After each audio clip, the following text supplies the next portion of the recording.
6.2, truth tables and equivalent statements. Example 1, consider the compound statement, not P and Q or not Q. Construct a truth table. So we've got two components. Let me start off like so. It's true, true, false, false.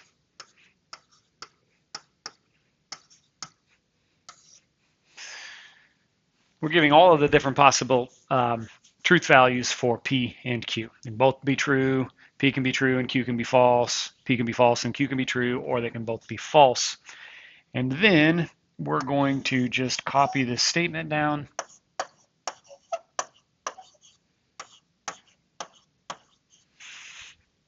And this book talks about a shortcut and a long method, but we're just going to do the shortcut method.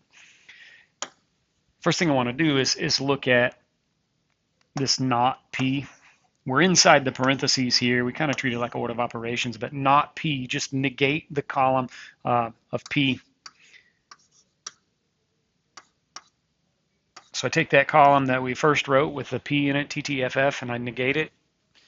Then I'm going to copy this Q, TF, TF.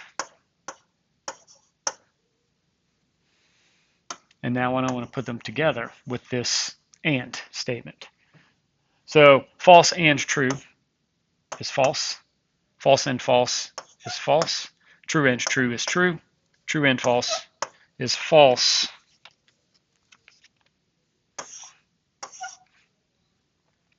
Over here, let's do the not Q, the negation of Q. That Q column negated would be FT, FT. And then, as I said, it is kind of like an order of operations. We're going to OR those two statements together. So we're looking at false or false is false. False or true is true. True or false is true. False or true is true. So at the end of the line, the overall truth values for that statement, false, true, true, true. But that's your truth table, and that's the shortcut method for finding that truth, the truth values. Part B, find the truth value if both P and Q are true. Both P and Q are true. Well, that's looking at this row of our table, and that statement would be false in that case. Talk about row 1 of the table. Number 2, construct a truth table for the following statement. I'm bringing the food, or Heather's bringing the food, and I'm not. I think it's going to be a lot easier on you if you symbolize the statement. Take it out of language and just put it into symbols. I'm bringing the food, or Heather's bringing the food, and I'm not. So again, we've got two components there. We've got I and we've got H.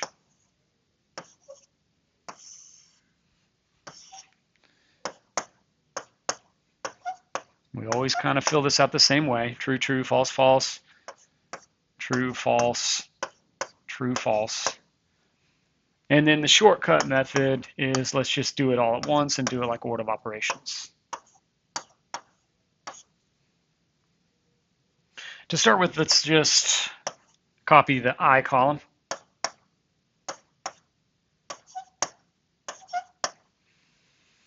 And then we can go inside the parentheses, copy the H column.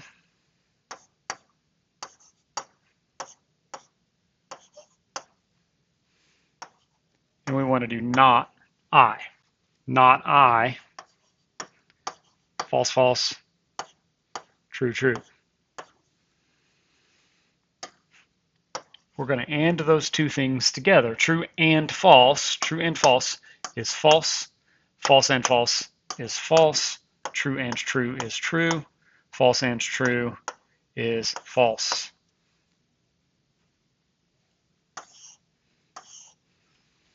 Finally, we're going to OR the two remaining things together. True or false is true. True or false is true. False or true is true. False or false is false.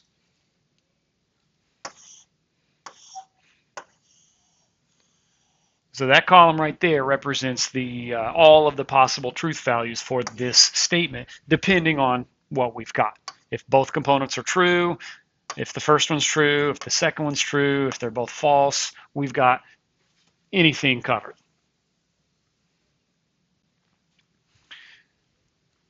So what we've seen before is a statement involving two components, but what if it involves three components?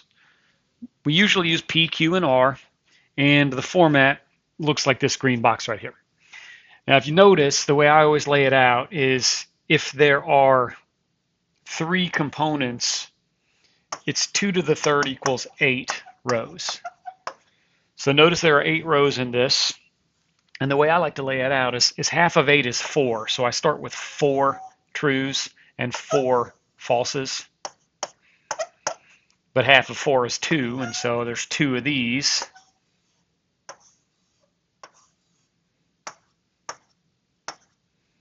And half of 2 is 1, so there's just 1 true, 1 true, or 1 false, 1 true, 1.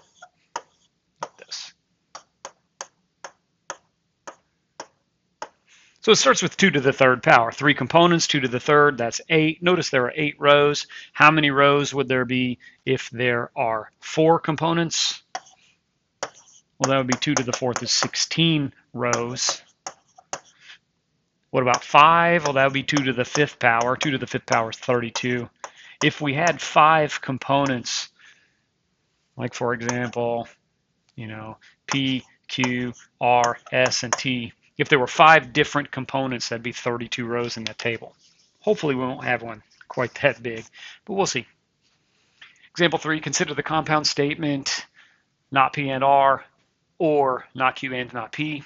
Construct a truth table, P, R, Q. I see 3 components. And so we're going to have 8 rows. We know it's going to be 2 to the third equals 8 rows in our table. We want to try to all set them up the same. If we all put them in alphabetical order, maybe that will make it the least confusing. P, Q, R is in alphabetical order. But again, with 8 rows, half that many truths.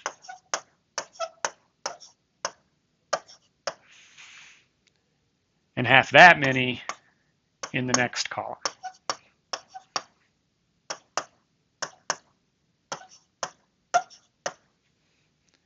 And half that many in that third column.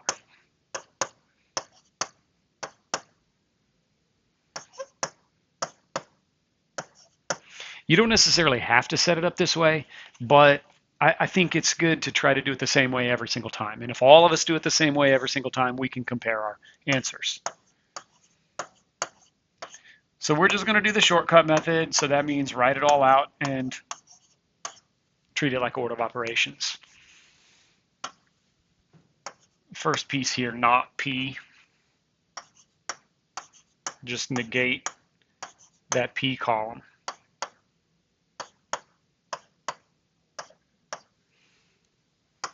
Just going to copy the R.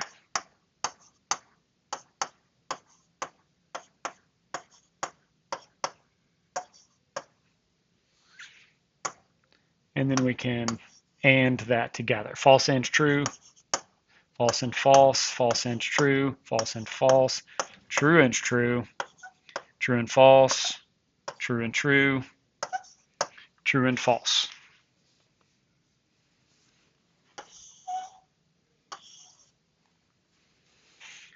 So then we go over here, not Q, not Q.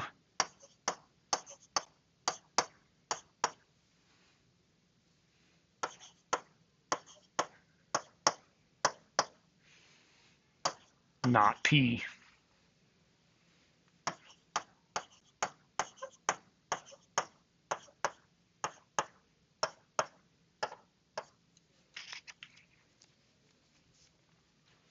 Then we're going to do the AND. We're going to AND those together. False and false is false. True and false is false. False and true is false. True and true is true.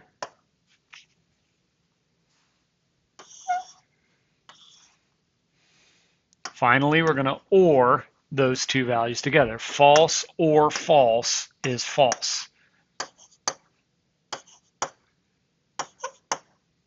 True or false is true. False or false is false. True or true is true. False or true is true.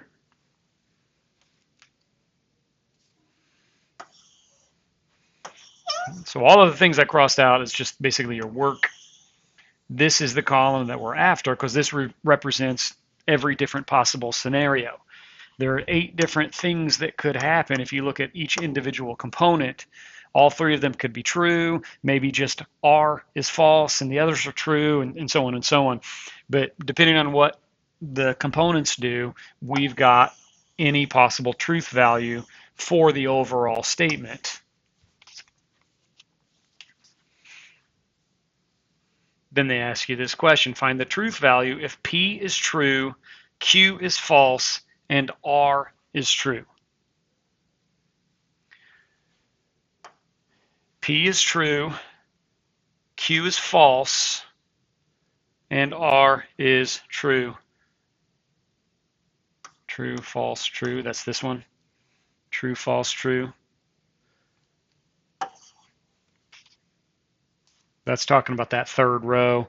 So that third row result is false.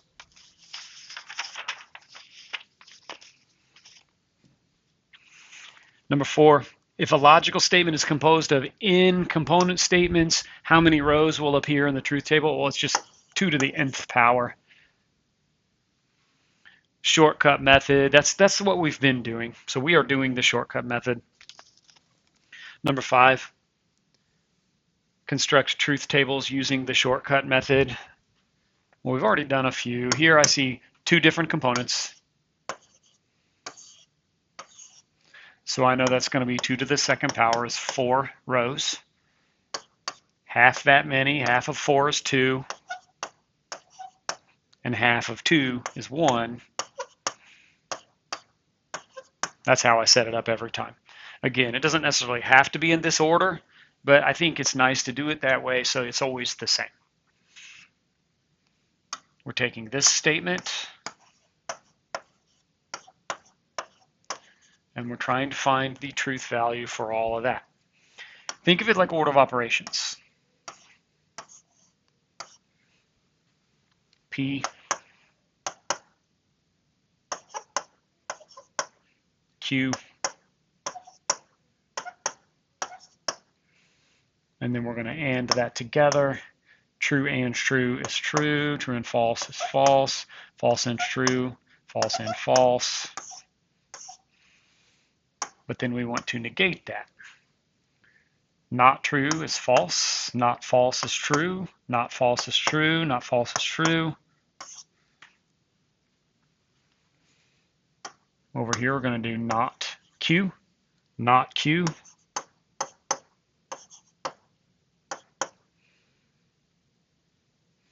And then finally, we're going to OR those 2 things together. False or false is false. True or true is true. True or false is true. True or true is true. So those are my truth values in any possible scenario. Part B, this just so happens to be the same as example 3. So let's skip that one.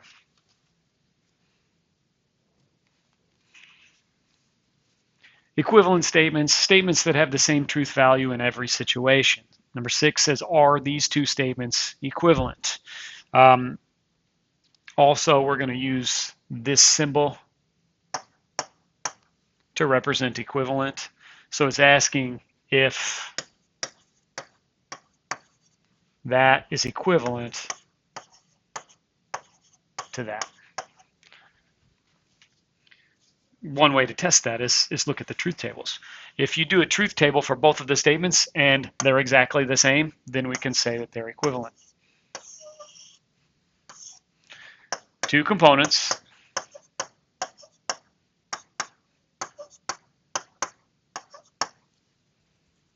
And then let's look at each statement. The first statement, not P and not Q. The second statement says not the quantity P or Q, I guess, if you think of it as order of operations. Right, first, not P,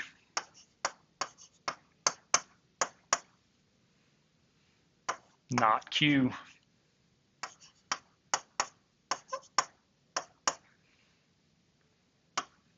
Then we're going to AND those together. False and false, false and true, true and false, true and true.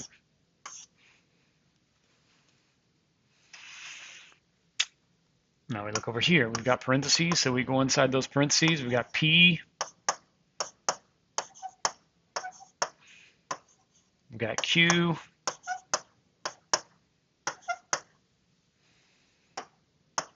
We're going to OR those things together. True or true is true. True or false is true. False or true is true. False or false is false. But then we're going to negate. Not true is false. Not true is false. Not true is false. Not false is true. And we compare those two things. We've got this column and this column, and you can see they are the same. It doesn't matter what happens with P and Q. There are 4 different possible scenarios, and in any scenario, the value of this statement is going to be the same as this statement. So they are equivalent. Question, are they equivalent? Yes. Might be nice to write it like this. Not P and not Q is equivalent to not P or Q. Which brings us to something important called De Morgan's laws. De Morgan's laws. It kind of reminds me of distributive property. But if you're going to distribute this negation, it's not just distributive property, it also switches the symbol. So if you're going to apply De Morgan's to negate, think of it as distribute and switch the symbol. Distribute and let's say flip. That is for De Morgan's laws.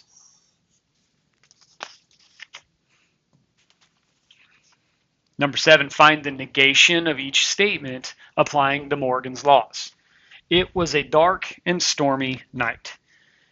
I'm almost always going to want to symbolize. It was a dark and stormy night. But we want the negation, so that means we want to say this. So think about what De Morgan says. De Morgan says we can distribute and flip. So according to De Morgan's, we can negate that statement and it turns into it was not dark or it was not a stormy night. Sometimes there's ways to play with the English language, and so you might word that slightly different. But basically, we need it to say this: it wasn't a dark night, or it wasn't a stormy night. Some combination of that. B, either John will play the guitar or George will not sing. Let's say John, or let's do this. John will play the guitar or George will not sing, but remember we're trying to do the negation. This problem says find the negation of the statement, so we're going to do this negation. According to De Morgan's, that's going to be not John and not George would be like a double negative. That would be George. If I negate the negation, it's going to turn into just G. So we distribute. We've got a double negative there. That's why it turns into. So we can say something like John won't play guitar and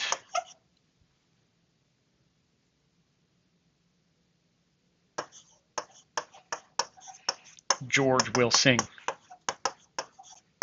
Again, you can kind of play around with the language a little bit, but it has to say this.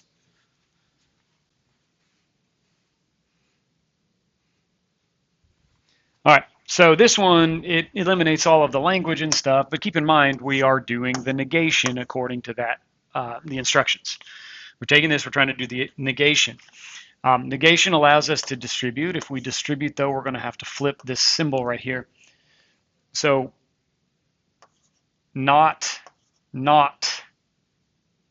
wait, sorry, back up. Let's just distribute. We'd have not this statement, flip the symbol, not R is going to be R. Okay. But notice we've got another negation. We can use De Morgan's a second time to distribute into those parentheses. It's going to be not P, which is just P. Flip this symbol, distribute here, be not Q. And R. I think just for clarity, let's go ahead and leave parentheses here so we know that those two things are going to end up together. P or not Q and R.